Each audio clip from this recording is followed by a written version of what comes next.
So mayroon na naman tayong pasyente rito mga katropa, Sniper 150. Isinakay na nila sa garong, siguro hindi umaandar. Kadalasan yung mga ganitong klaseng problema pag Sniper 150, kapag hindi umaandar na dinadala sa akin, kadalasang nagiging problema yung switch doon sa stoplight sa foot brake, nagkakaroon ng grounded kaya hindi umaandar at pumuputok yung fuse. O kaya naman minsan, lobat, hindi gumagana yung charger kaya nangyayari hindi umaandar yung motor. So kadalasan kapag hindi nakarga yung motor ng Sniper 150, nagkakaroon lang ng corrosion doon sa sakit. So ang dapat natin gawin dyan, linisan yung sakit ng charger, tapos yung bawat pin ng ating charger lilinisan natin, lilihain, tapos pipikluin natin ng konti para kapag sinauli natin yung sakit ng charger, fit na fit siya at hindi naglulos contact. Yun yung kadalasang problema ng mga Sniper 150. Pero depende pa rin yan kung ano ba talagang problema ng motor ni boss. So kailangan natin siyang tanungin kung ano ba nangyari. Boss, ay ito, paano nga ako? Paano nangyari dito? Ano to, tumirik? Umaandar, bigla na lang huminto. Oo, bigla naman huminto. Tapos ano nangyari nung umaandar siya? Biglang may nalagay sa indicator niyang error 1. Error 1 nakalagay. Oo.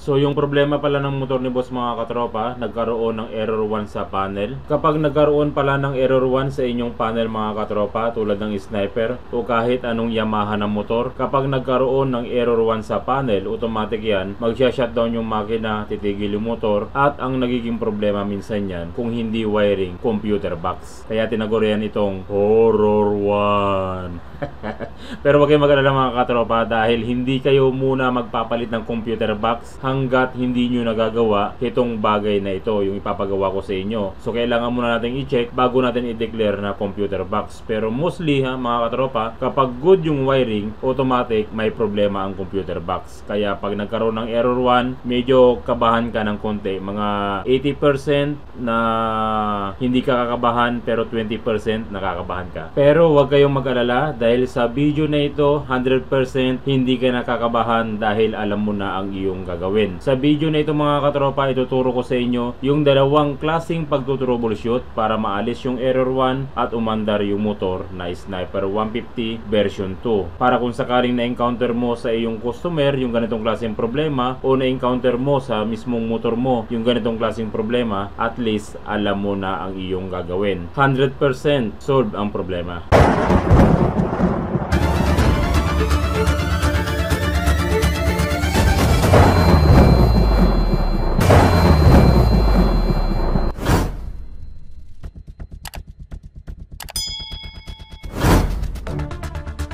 Mga katropa, kung gusto nyo magpagawa sa akin ng personal sa pagwawiring, pwede nyo akong sadyain sa aming shop dun sa Kibaol. Kung galing kayo sa bayan ng Lingayen, hanapin nyo lang yung CSI Lingayen, diretsuhin nyo lang yon hanggang makita nyo yung tulay ng bahay.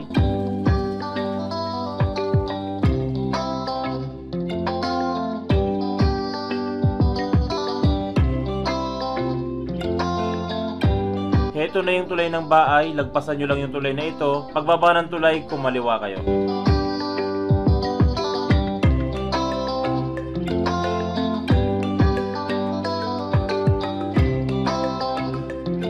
Pagkatapos natin kumaliwa, dumiretso lang tayo hanggang madaanan natin yung dalawang tulay.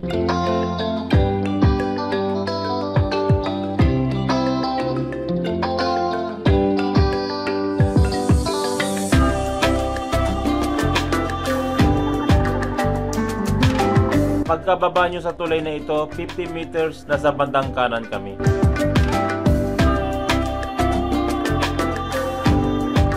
At heto na nga mga katropa yung ating munting shop. Maraming salamat mga katropa sa walang sawang pagsuporta at pagtitiwala sa amin sa inyong mga motor. So dalawang klaseng pagtutroubleshoot yung gagawin natin dito sa motor ni boss para ma-solve natin yung error 1 at mapaandar natin yung kanyang motor. So yung unang pagtutroubleshoot mga katropa, heto muna yung pinaka basic na troubleshooting para maalis yung error 1. So ang una natin gagawin, aalisin natin yung kaha banda rito sa side ng susian, dahil sa ilalim niyan, hahanapin natin yung wire mismo na galing sa susian. Dito siya nakalagay banda.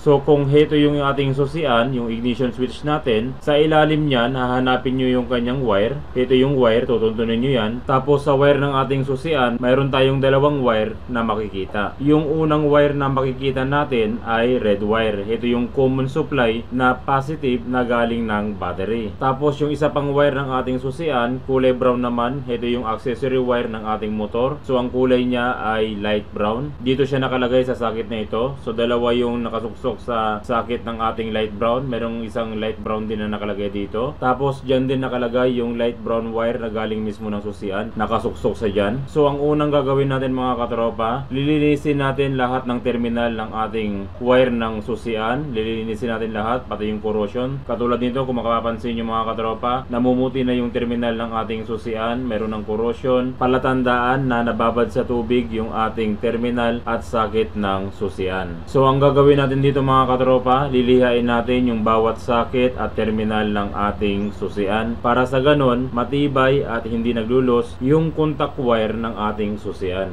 Ito tropa, lihain mo to. Nakita mo yung corrosion niya. Lihain mo yan palibot, palabasin mo yung kintab ng tanso niya. Tapos ito ay hanggat maaari kung ano, balatan natin ng kaunti itong cover niya. Patignan mo, corrosion na, ayun o, nagkulay green na ano. Ayan o, kulay green na yung ano niya. Yan, lilinisan din yun ha, yun to. Yung suksukan, lilinisan din na kung kaya mo mabot ng liha, linisan mo siya na. So ipapalinis ko muna yung bawat wire ng terminal ng ating susian. Tapos pagkatapos linisin, subukan na natin kung mawawala yung kanyang error 1. So heto na mga katropa, yung terminal at socket ng ating susian. Nalihan na natin, nalinis na yung socket, nalinis na yung terminal ng ating susian. Ngayon subukan na natin kung aandar na ba yung motor at kung mawawala na ba yung kanyang error 1. Kung nawala na yung error 1 at umandar na yung motor, ibig sabihin yan, doon lang ang problema sa socket ng ating susian. Pero kung hindi pa rin umandar yung motor at mayroon pa ring error 1, dito na natin gagawin yung pangalawang step ng ating pagto-troubleshoot.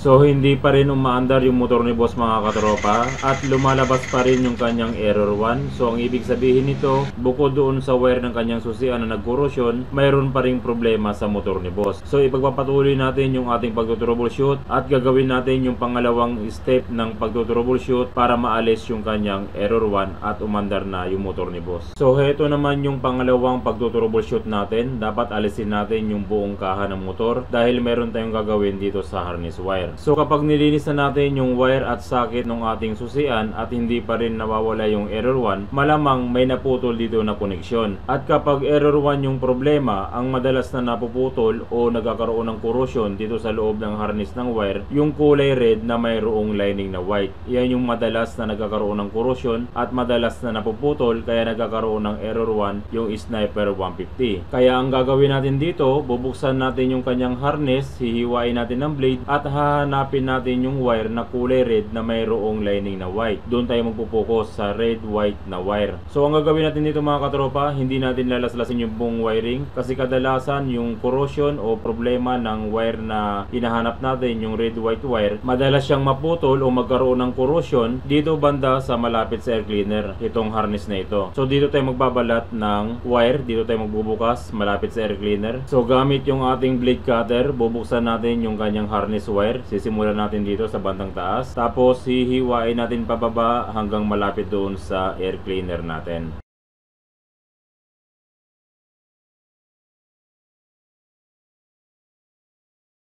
So heto na yung ating harness wire mga katropa. Binuksan natin gamit yung ating blade cutter. Kung mapapansin nyo, meron siyang patandaan na nagkaroon ng corrosion, nababad sa tubig dahil yung kanyang mga wire nagkaroon na ng kulay green. At ang hahanapin natin dito mga katropa, yung red na mayroong lining na white. So heto yun mga katropa, yung red white wire. Kung mapapansin nyo, yan. Tuluyan ang naputol yung red white wire. Nagkaroon na siya ng corrosion siguro sa tagal na ng pagkakababad sa tubig. Kaya naputol yung wire dahil sa corrosion. corrosion. So ang gagawin natin dito mga katropa, puputulin natin yung part na mayroong corrosion na wire, tapos dudugtungan natin siya ng bago. Pagkatapos nating ma-repair yung wire na nagkaroon ng corrosion, yung red white wire, subukan na natin kung mawawala yung error 1 at kung aandar na yung motor ni boss. So heto na mga katropa, yung red white wire ng ating motor. Ang ginawa natin dyan, pinutol natin yung part na mayroong corrosion, tapos nag-add tayo ng bagong wire, dinugtong natin silang dalawa. Yun yung ginawa natin. Tapos syempre mga katropa, habang naka-open pa yung harness natin, i-check nyo na rin yung ibang wire. Baka mamaya yung ibang wire mayroong pang putol, mayroong ibang corrosion dito sa wire na to. I-check nyo na habang nakabukas pa, para sabay-sabay nyo nang i-check yung bawat wire. Pero kung okay naman lahat ng wire nya, wala nang ibang corrosion, wala nang naputol, tapos isilyado na natin yung ating harness wire. Susubukan natin mga katropa kung wala nang error 1 at kung aandar na yung motor ni boss. Susi natin.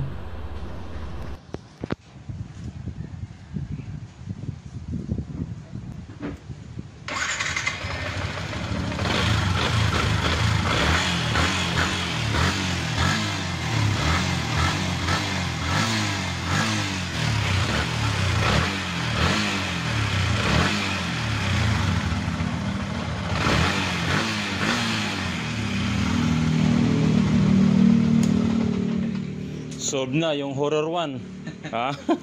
Ay, horror 1, error 1 pala. Akala ko horror 1.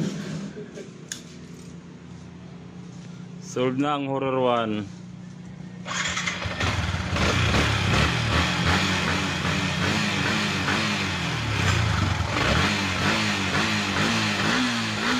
Tapos yung check engine pala mga katropa, ito ipapaburo nyo lang yan para mawala yung check engine nya. Nagkaroon ng check engine yan dahil sa naputol itong red white at nagkaroon ng error 1. So yun lang mga katropa, maraming salamat sa walang sawang pagsuporta sa ating channel. Sana tuwing nanonood kayo ng ating video, marami kayong natutunan, nagagamit nyo sa inyong panghanap buhay o sa inyong pag-DIY. Maraming salamat mga katropa. God bless at ingat palagi sa pag-wiring.